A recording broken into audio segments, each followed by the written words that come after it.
nation.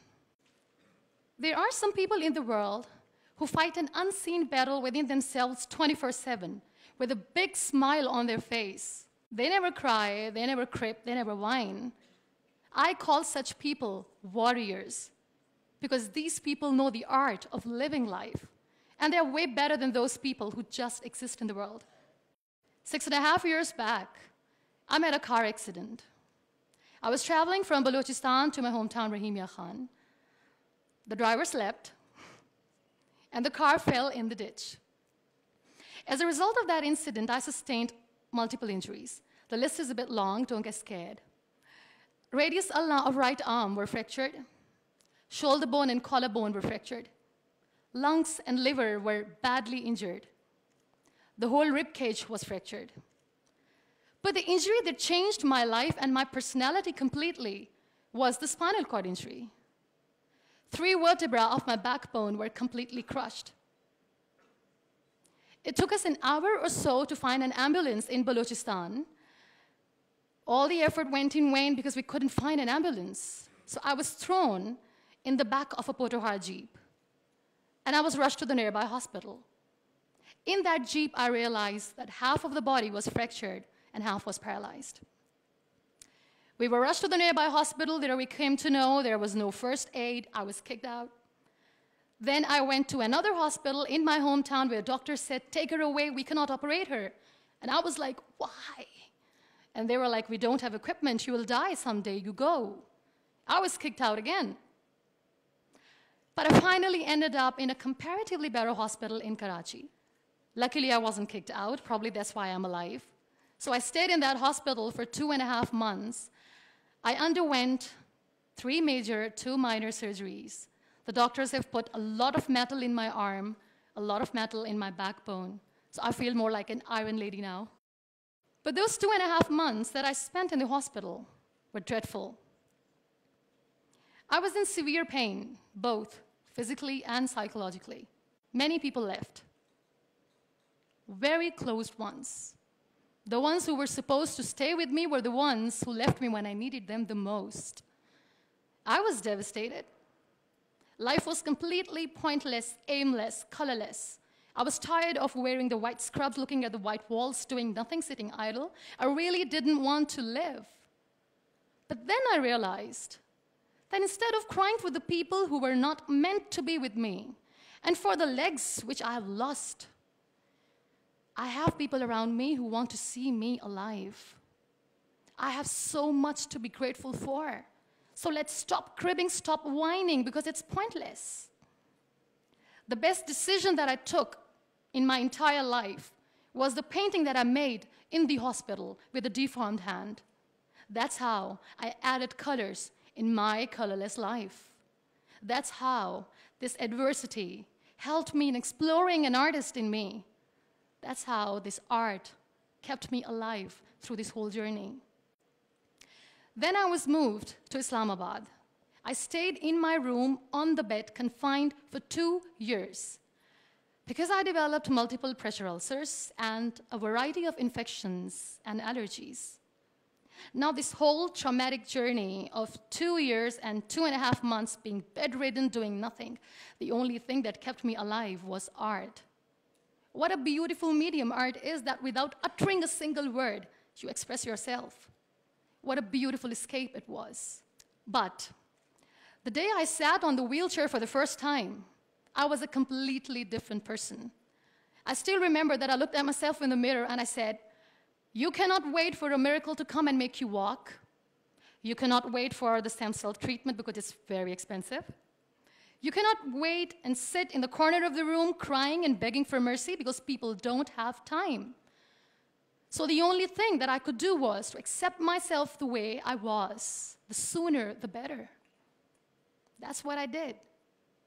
I really wanted to make myself financially strong. Let's become professional. I started to find some jobs. A very good friend of mine, Fine Day, updated a status on Facebook saying, "We want content writers." And like a cribber, I commented, "I wish I could." I was called for that interview, and I was hired as one of the content writers for Pakistan's first official websites, heartofasia.pk. Salman Taseer late was the CEO. That's how I started my professional career. So I was becoming financially strong, stable, content writing was good. I was constantly exhibiting my work in different galleries. I was flourishing as an artist. Life was easy, but I wasn't happy. I was not contented because I was constantly aiming high. I was thinking big. I didn't know how I'm going to do, but I knew that I wanted to do something big for people, for the country. One day, I came across this polio campaign advertisement in which this little boy from a very underprivileged family is sitting on a wheelchair, and with his father sitting with him, crying and saying to the world in that campaign that give polio drops to your kids, otherwise they'll become like him. That advertisement shook me from inside. I feel devastated. The way that boy was objectified as an emblem of grief, misery, mercy, lifelessness, nothingness.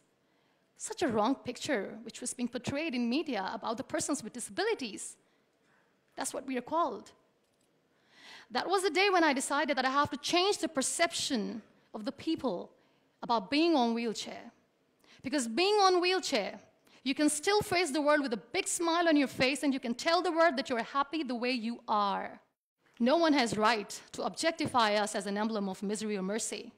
We are human beings. We breathe. We have souls. We are alive. We feel. We don't need your sympathies. We don't need your empathies. Let us live. No one has right to diss our abilities. We are capable enough to breathe and to live each and every moment of our lives. I recently did a modeling campaign for Toni & Guy, and that makes me Pakistan's first wheelchair-bound model. I'm brand ambassador of the Body Shop Pakistan, and I'm one of the very lucky Pond's Miracle women.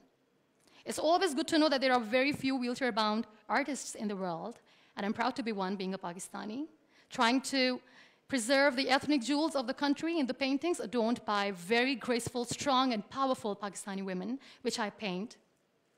Very soon, I'm going to be Pakistan's first wheelchair-bound TV host. And I'm blessed to have a beautiful 3-year-old son, which, he was here, but he was so cranky. Now, you all must be thinking that why I'm using the word wheelchair over and over again in my talk. This is the very perspective I'm talking about. This wheelchair is not my weakness. This wheelchair is not an adversity. This is my strength because the kind of attention that I get when I go anywhere is priceless. Everyone loves to be in the limelight. I have started enjoying to be in the limelight too. This is the very perspective I'm talking about. This wheelchair has given me an opportunity to explore what I had in me and I never knew it. I feel really sorry for some people who play this blame game. They say they feel caged. They cannot perform well, they cannot excel because the system is not allowing them to do. The government, Pakistan, the whole world, society, economy is not letting them grow as a person. They're not excelling in their careers. They say they're caged. I feel sorry. I can undoubtedly say that I'm caged because when I get up in the morning, I'm unable to sit on my own. I'm unable to shift from the bed to the wheelchair, from the wheelchair to the car, from the car to the wheelchair. I need an assistant 24/7 to do little things in life. Let's make it more simple. When I feel thirsty at midnight, and when I forget, which I always do, when I forget to keep my water bottle on my nightstand, and when I don't see anyone around to help me, I stay thirsty for the whole night because I'm unable to get a glass of water for myself. I can undoubtedly say that I'm caged by my body, but my mind is free, and so is my soul, and so is my spirit. I can still dream big. I can still think big. I can still aim high. I can still aspire to inspire. Nothing should stop me. This wheelchair should not be the reason or an excuse of not doing anything in life. I still have big dreams. I still have big plans.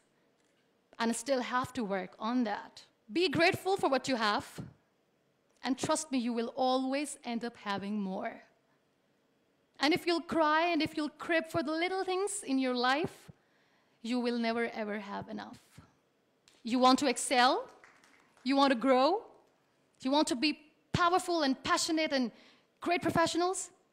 Learn the art of converting your adversities into opportunities. The moment you're going to learn it, sky's the limit. So be grateful, be happy, be alive, and don't let anyone diss your abilities. Thank you.